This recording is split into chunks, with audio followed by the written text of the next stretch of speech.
shiny penny award. I mean, they got the guy that's been in the league. He's got coordinator experience everywhere. This is his 5th head coaching job, and I think he just turned 16. We're talking about Lane Kiffin, Right. introduced earlier as the Ole Miss coach. I think it's a splash hire, to be honest with you. I mean, I think it's what the Ole Miss fan base needed. I mean, if you look, I haven't been on Twitter to look and listen and all those things, but you know, Paul, hiring a head coach is a lot about hope, right? He hadn't played one game there, and the fan base is going to have a lot of hope. Why?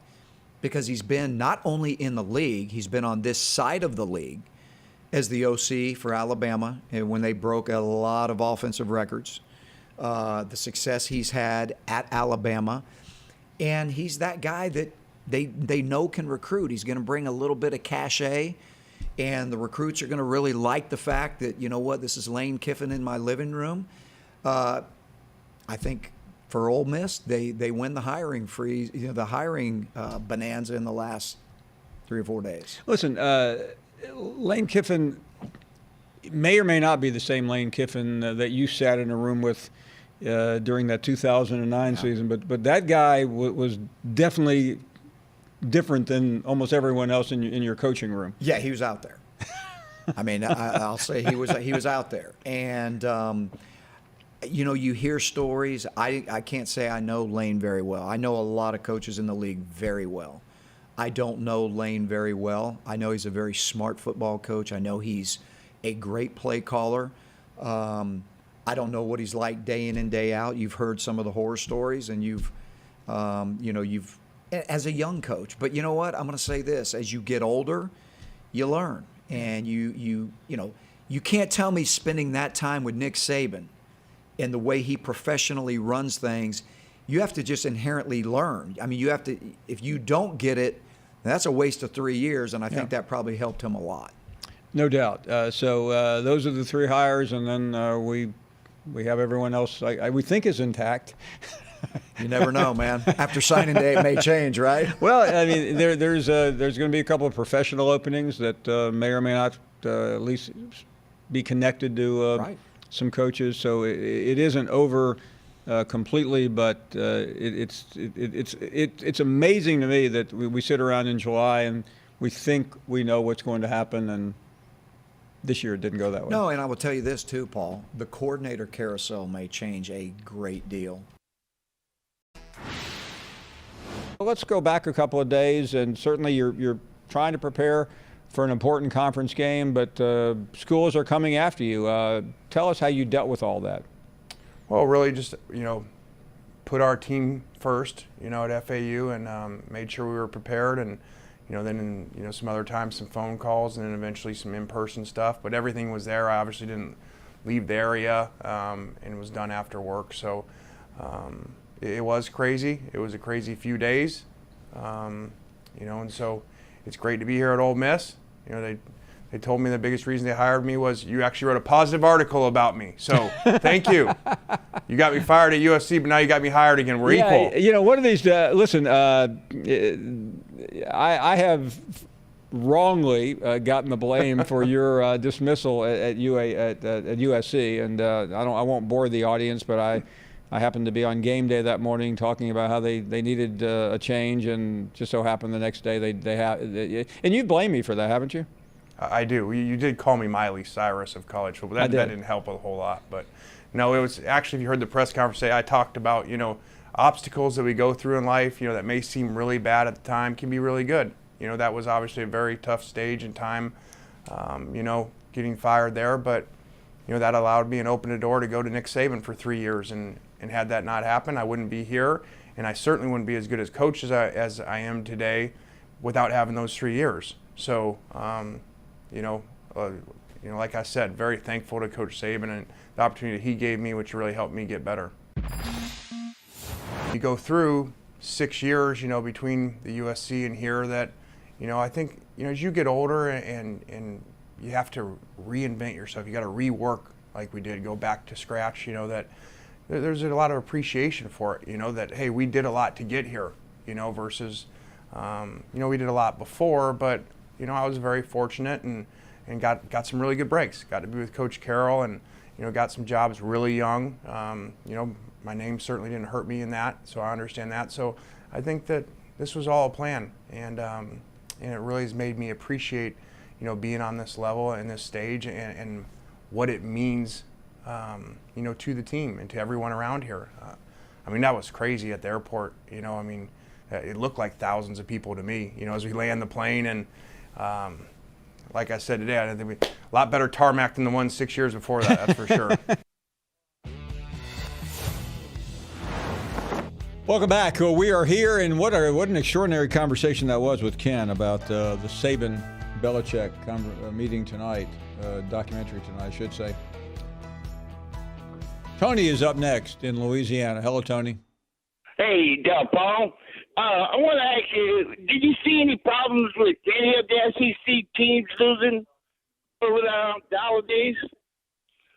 Well, the only thing I don't know about the bowl games, and I don't think anybody knows right now, Tony. On paper, yeah, everyone looks great, but I have no idea what players are going to play or not. Do you? That's true. That's true, too. And Ray got me kind of scattered there. Yeah, Ray said you hope LSU loses by 100 and net. We should be mad because y'all took y'all had takeout coach. But, it's like, the Saban went to Alabama. We had to swallow that, Well, listen, Saban went to Miami. He didn't go to Alabama. Yeah, that's true. That's true. You're right about that. But, we still had to swallow that we had him first, Now, and That's we still true, got yeah. mad at Alabama for that, for taking him, But I'm just saying, a little competition doesn't hurt anybody. You're talking about, Louisiana went over there and tried to get your recruits and stuff like that, No, it's a good point. Hey, listen, Tony, thank you very much. Derek is calling next. Hello, Derek. Hey, Paul, what's going on? We are doing great. Hey. Thank you. I appreciate it when you made time a couple weeks ago. I'm the only Alabama fan in Auburn, like Fine and Waldo. But the Alabama fans calling in, it's embarrassing, man. We lost. They called all off season and talk trash, but as soon as they lose, they want to call and whine or don't call it off. Take it. I just don't get them. You don't get what? Does it make sense to you?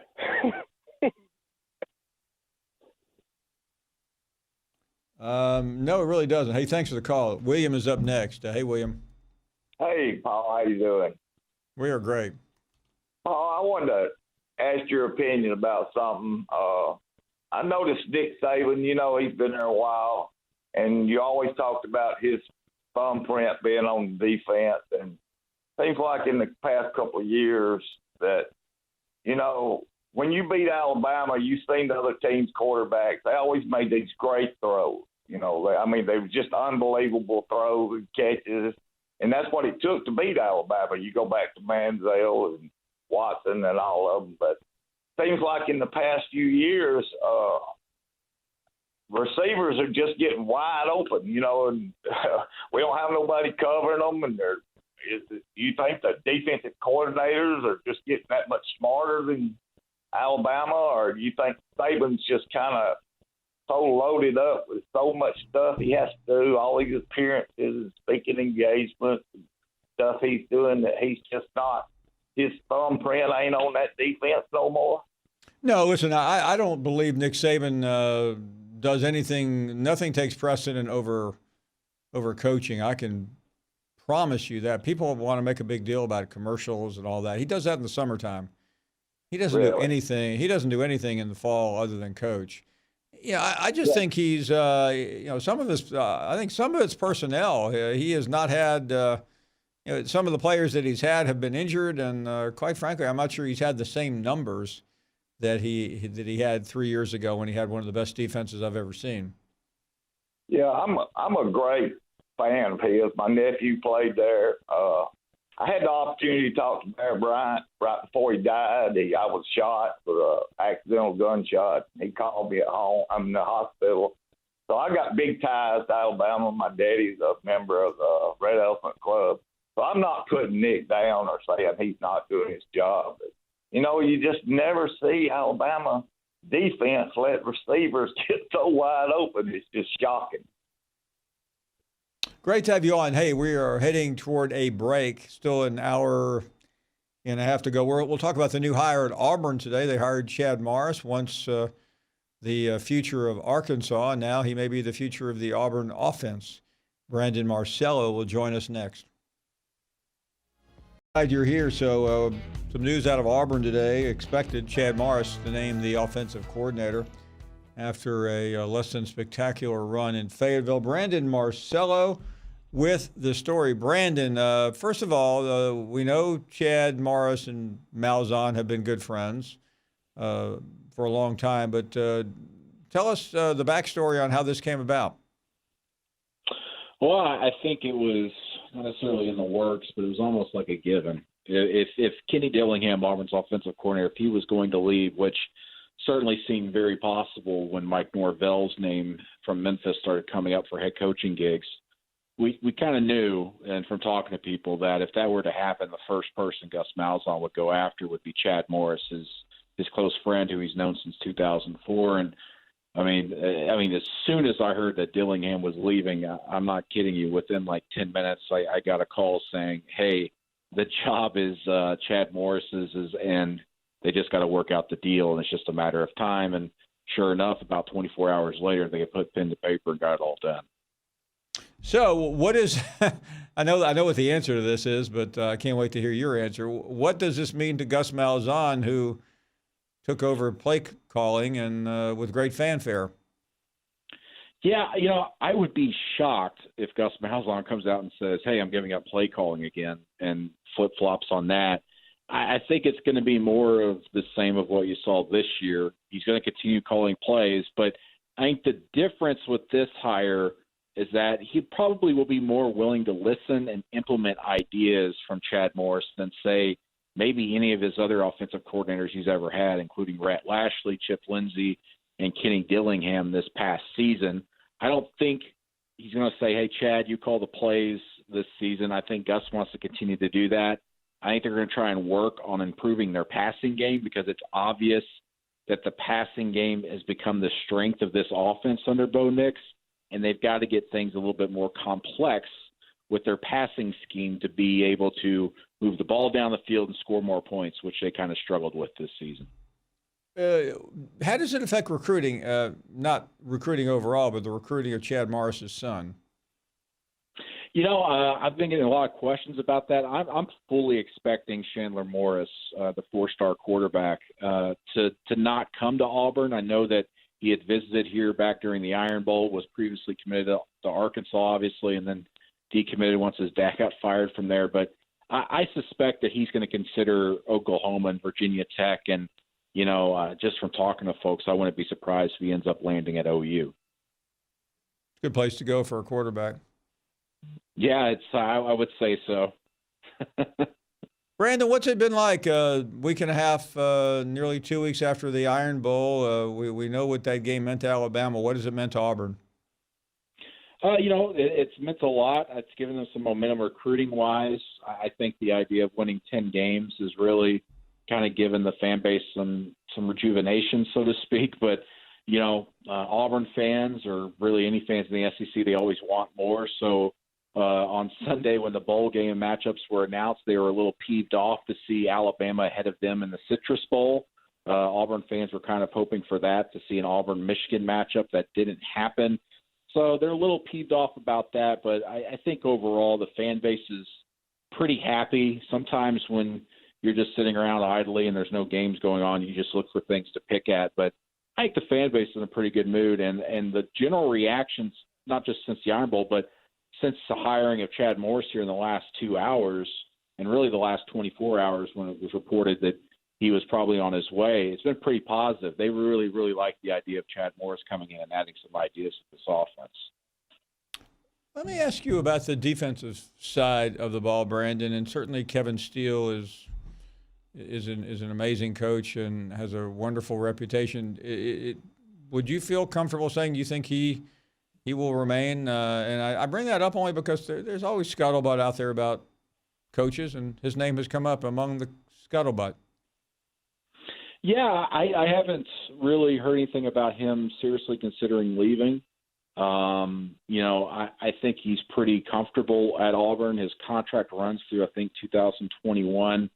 I foresee him fulfilling that contract at the very least. And I think he's in a spot now where, one, I don't think he wants to leave to go be a head coach and try and build a program, so to speak. But two, if he were to be a head coach again, I think that maybe potentially that could be at Auburn someday, potentially. Let's say if things went completely south this past season, I think Kevin Steele would have been given a really hard look as a potential, not just interim coach, but potentially as the full-time coach. And I think he'd be willing to do that. But having said all that, I think he's happy being a defensive coordinator right now. I'd be surprised if anything changes between now and, the next signing day in February. And you mentioned the bowl game, Brandon. How does all this get determined? How does Auburn go from Citrus to Outback? I mean, who makes these decisions? Well, it used to be a lot of politicking, which there is still going on, but not so much anymore because you look at it these days and the SEC has been pretty clear with the way things go from that standpoint. First, you get the New Year's Six bowls. Those are determined by rankings. And then outside that, the very first bowl that gets to pick an SEC team is the Citrus Bowl. And the Citrus Bowl can choose anybody. They could have picked Kentucky if they wanted to. They could have picked Mississippi State. But it's obvious that the Citrus Bowl saw the helmet value, so to speak, the logo value and the personality value in Jim Harbaugh against Nick Saban in Michigan against Alabama in the Citrus Bowl, and they just dove at that opportunity instead of bringing Auburn on. Now, if they're going strictly by records or who beat who and everything, I think Auburn would have ended up in the Citrus Bowl. But when push came to shove, but it was totally the Citrus Bowl's idea to go, hey, let's go get Alabama and then let Outback get Auburn, or whoever wants Auburn, they can have them. But that's just kind of the reality of the situation. Money says a lot of things, not just in filling up the stadium and hotel rooms for the bowl game, but also TV ratings. Finally, Brandon, any reaction in Auburn to Nick Saban voting Alabama ahead of both Georgia and Auburn in his coaches poll ballot?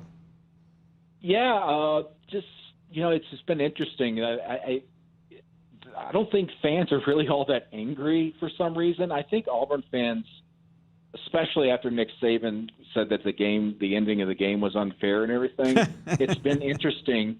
Fans have kind of started laughing at him a little bit more. I'm not saying I'm laughing at him. I'm saying the fans are, and they just don't take anything he's saying really seriously right now because Auburn won the game, and they see that poll and go, it doesn't really matter anymore. They own the bragging rights in the state, and anything Alabama says right now doesn't matter to them, including when they put down, Alabama above Auburn on his ballot. Well, come on, Brandon. It wasn't fair.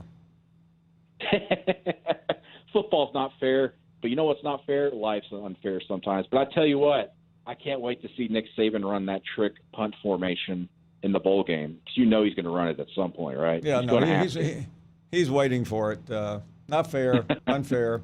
He and Jim Harbaugh in a boat. Hey, Brandon, thank you for the information. Great to have you on. All right, thank you, Paul. Good stuff. We'll get some reaction to that.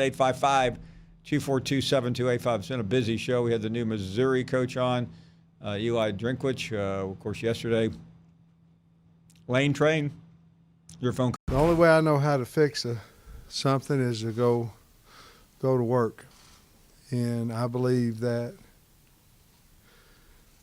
you can recruit, and in recruiting, you're going to have to recruit your team that you have now. You're going to have to recruit them to believe in what you're trying to get accomplished. You have to recruit the people that are going to come in to be part of the next team. You have to recruit coaches to come in. Since I got the job, I had over 400 or 500 text messages.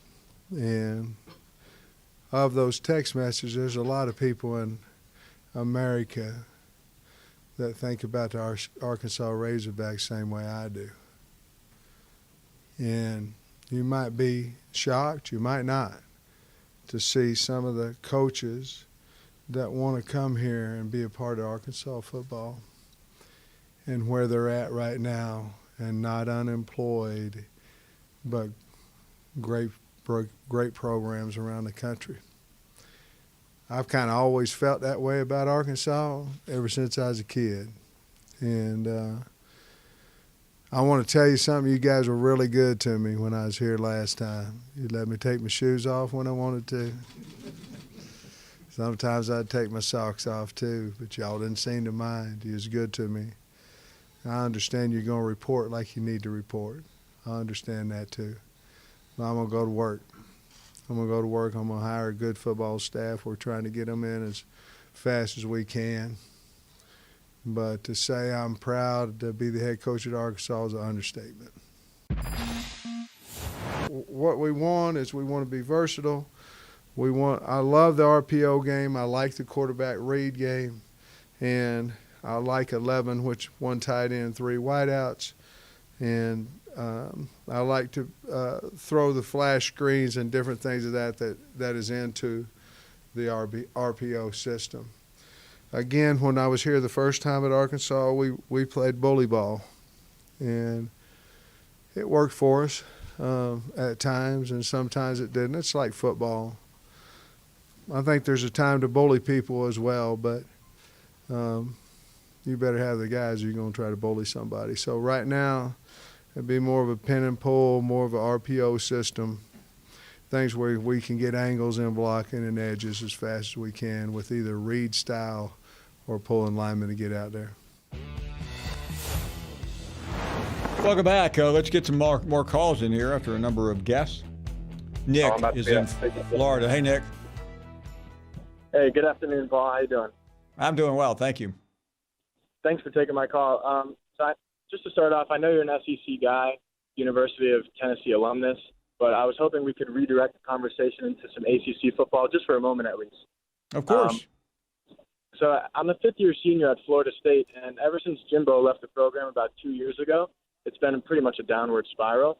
But with the new hiring of Kenny Dillingham as well as Mike Norvell, I was wondering if fans like myself should feel a little bit of rejuvenation there, or if I should just start getting used to seeing the same old stuff that I've been seeing the last 2 years. Listen, Nick, I think Dillingham has a really good reputation. I love Norvell.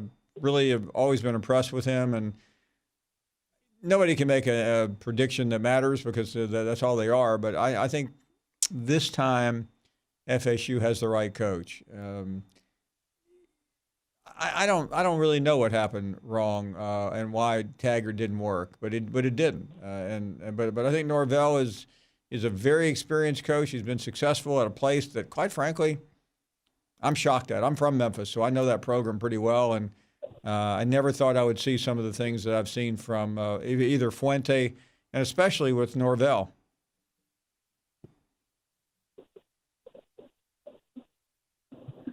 Thanks, Nick. I don't know what happened to you there, but I appreciate you calling. Mason is in Arkansas. You're on the air. Hey, Mason. Hey, Paul. How are you today? We are well. Thank you. All right. I wanted to talk to you about the Sam Pittman hire. I think it shocked a lot of people, going from an O-line coach to a head coach here at Arkansas. But I want to tell you, I really love this guy. I've been watching videos of him on Twitter, and I think he's going to get the buy-in from the players.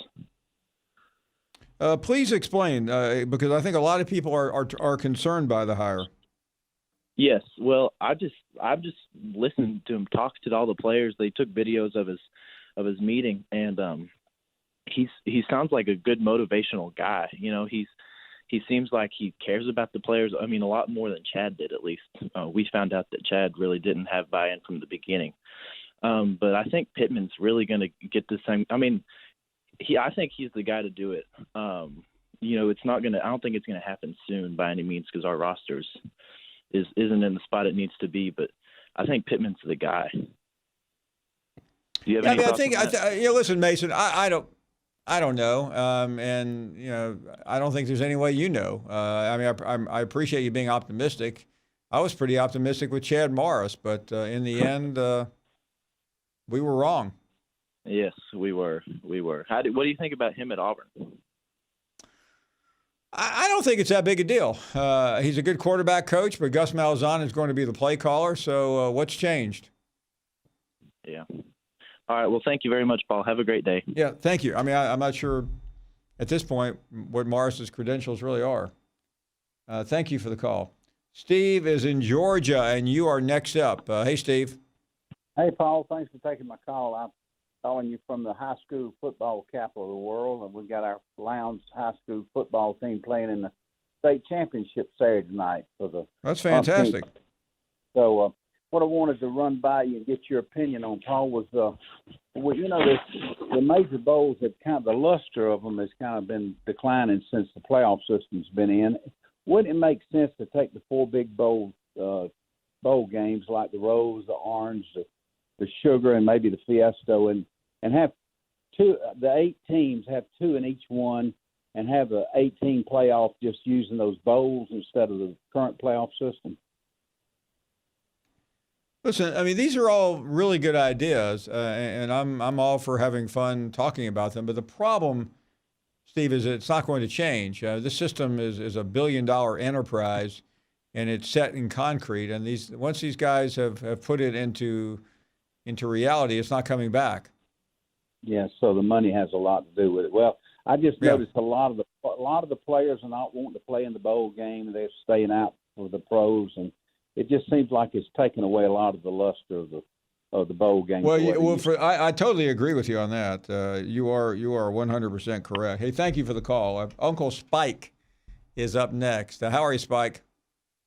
Hey, man, how's it going? It is going great. Thank you for asking. You know what? I got a problem with Wade from Alabama. Okay. The reason is I live in Southwest Georgia. I'm surrounded by Florida fans, Bama fans, Auburn fans, you name it. Okay. This year, LSU is just fantastic. When he says he wants LSU to get beat by 1,000,000 to 0, I'm like, dude, you've been kicking my ass for the past 8 years.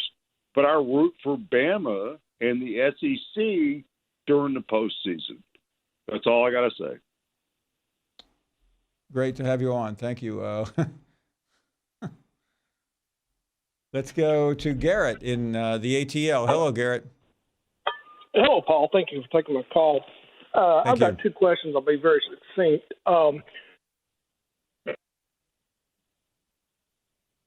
You still there, Garrett? Okay. We lost Garrett. Anyway, we will not go to another call because we are closing in on the end of the hour. Again, we've had a really good show. Coach Drinkwich, but get used to that name. He's a new Missouri coach. He joined us earlier. Great conversation with him. A number of other guests as well, including the producer of the new Belichick-Saban documentary that airs at 9 p.m. Eastern time tonight on HBO. More of your phone calls in the final hour at 855-242-7285. We welcome you back. Glad you're here on a Tuesday night. Great to be conversing with you. Some great guests as well. Let's get back to the calls. And Rob is in Florida. Hey, Rob. Good evening. Hi, Paul. Just curious about the concern about Sam Pittman. It seems like the overwhelming support that's coming from former players and coaches that he's been with has all been very positive. I'm just curious why you're taking a negative stance on it. Well, I'm not taking a negative pulse. I just, in my wildest dreams, never expected him to get the job. And, you have to wonder, here's a coach who's a well-known offensive lineman, but he's never been a coordinator. He's never been a head coach. And he's taking on the most downtrodden program in the SEC. So I think players are always going to be excited. Former players are always going to be excited. I think you have to have a reality check. He's taken over a disaster. Can he turn it around? That's all. That's the only question I'm asking. I gotcha. Just curious. Based on what else is out there, I'm kind of glad we didn't get Kiffin, truthfully. I think he's a bigger question mark. Thanks for taking my call. I appreciate it. Yeah. Listen, I am a commentator. I don't hire and fire coaches, but you just got through saying that Kiffin's a bigger question mark. This is he's had 4 head coaching positions. This is his 5th, and Pittman's never had a coordinator's position. So you tell me which one has more experience in running a program. And there's a lot involved in running a program.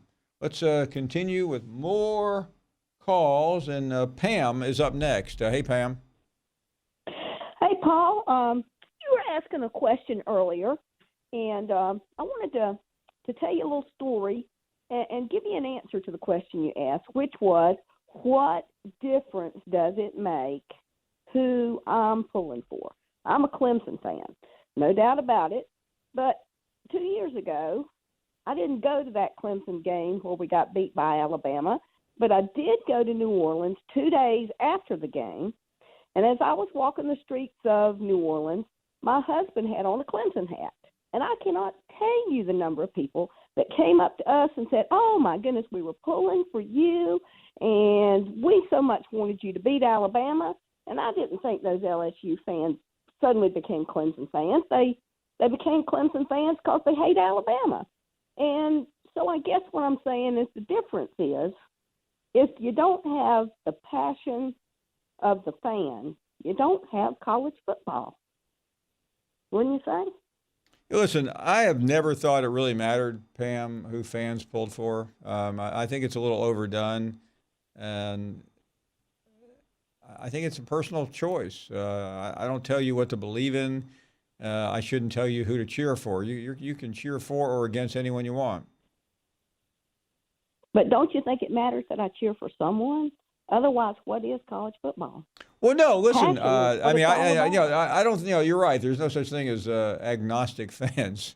But yeah, I think we all cheer for someone. I mean, I've covered some games where I really didn't care who won, but that was only really bad games. But any game that mattered, I genuinely care. Yeah, well, I pulled for South Carolina all year long.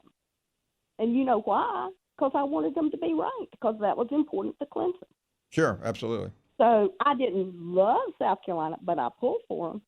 It didn't make any difference. But if I become uncaring about the game of football, and all the fans become uncaring, and whoever wins, people are going to stop buying tickets.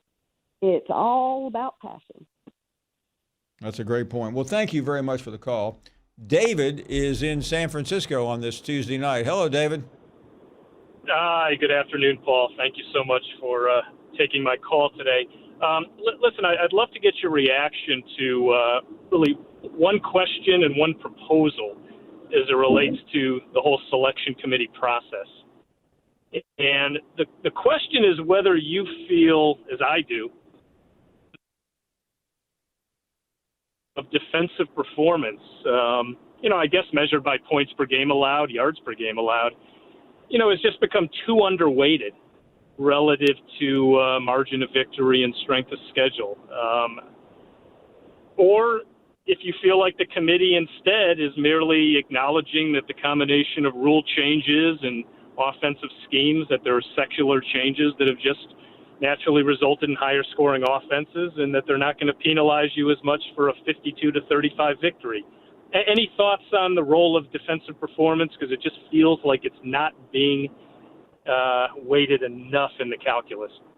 No, I agree. I'm not much for calculus or any other math equation, but I've seen this committee. I mean, let's talk about Georgia for a second. Georgia really did not ever get penalized for the loss to a terrible South Carolina team. I didn't understand that. Yeah, no, it's fair enough. And really what got me thinking about it is, I was watching the Ohio State-Michigan game. I've been living in the Bay Area close to 30 years, but I'm born and bred in Cleveland, watching my Buckeyes. And